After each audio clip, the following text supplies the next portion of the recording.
असं सुचवतंय की यावर्षी तुम्ही जितका इतरांच्या आयुष्यात आनंद निर्माण करण्याचा प्रयत्न कराल तितकंच सुख तुमच्या भोवती रेंगाळेल. पुरस्कार किंवा कौतुकाची अपेक्षा करण्यापेक्षा देण्याची वृत्ती ठेवा. यासाठी पैशांचीच गरज नाही, तर तुम्ही तुमचे गोड 2 शब्द सुद्धा इतरांना देऊ शकता, तुमचा वेळही इतरांना देऊ शकता. या गोष्टी सुद्धा महत्त्वाच्या असतात. हे वर्ष तुमच्यासाठी संघर्ष, कठोर परिश्रम आणि आव्हानं घेऊन येतंय, पण ह्या सगळ्यातनं जर तुम्ही पार झालात ना तर यश नक्की आहे.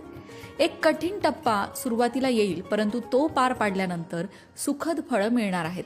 आता मकर संक्रांतीचं ग्रहमान लाभ देणारी आणखीन एक रास आहे वृषभ रास.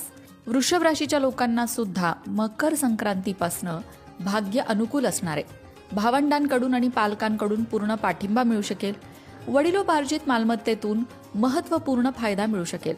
अध्यात्माकडे तुमचा थोडा झुकाव असेल, त्यामुळे अनेक धार्मिक यात्रा करणं सुद्धा तुमच्याकडनं होऊ शकतं. वडिलोपार्जित मालमत्तेबाबत सुरू असलेले वाद सोडवाल.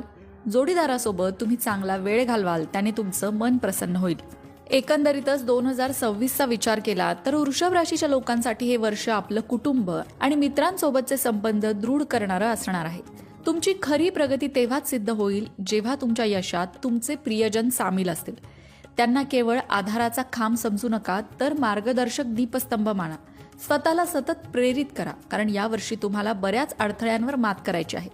बाह्य जगातील गोंधळापेक्षा घरातील शांतता अधिक महत्त्वाची ठरते. आत्मचिंतनासाठी वेळ काढा. सगळ्यात महत्त्वाचं वृषभ राशीच्या लोकांना मोठा सल्ला आहे, आळसाला दूर ठेवा.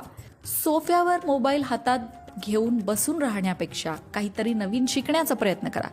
मग ती नवीन रेसिपी असेल, एखादा कोर्स असेल किंवा नवीन व्यायाम प्रकार असेल, असं काहीतरी नवीन करण्याचा प्रयत्न करा.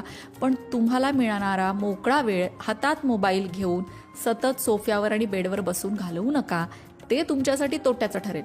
2026मध्ये जर तुम्ही तुमच्या भावनांवर नियंत्रण ठेवू शकला नाही तर मात्र काळ कठीण प्रसंग तुमच्यासमोर घेऊन येईल. तुमच्यात प्रचंड प्रतिभा आहे. स्वतःवर विश्वास ठेवण्याची तुम्हाला गरज आहे. आणि जेव्हा तुम्ही स्वतःचा पाठिंबा बनाल तेव्हा तर जगाकडून तुम्हाला मदत मिळेलच. रागावर नियंत्रण ठेवणं मात्र आवश्यक आहे. बाकी येणारी मकर संक्रांत तुमच्यासाठी नक्कीच लाभ घेऊन येत आहे. आता वळूया पुढच्या राशीकडे, जी आहे सिंह रास. सिंह राशीच्या लोकांसाठी मकर संक्रांत खूप खास ठरू शकते. या राशीची लोक त्यांच्या क्षेत्रात हळूहळू प्रगती करत यश मिळवतात आणि तुम्ही तुमच्या शत्रूंवर सुद्धा या काळात विजय मिळवू शकाल.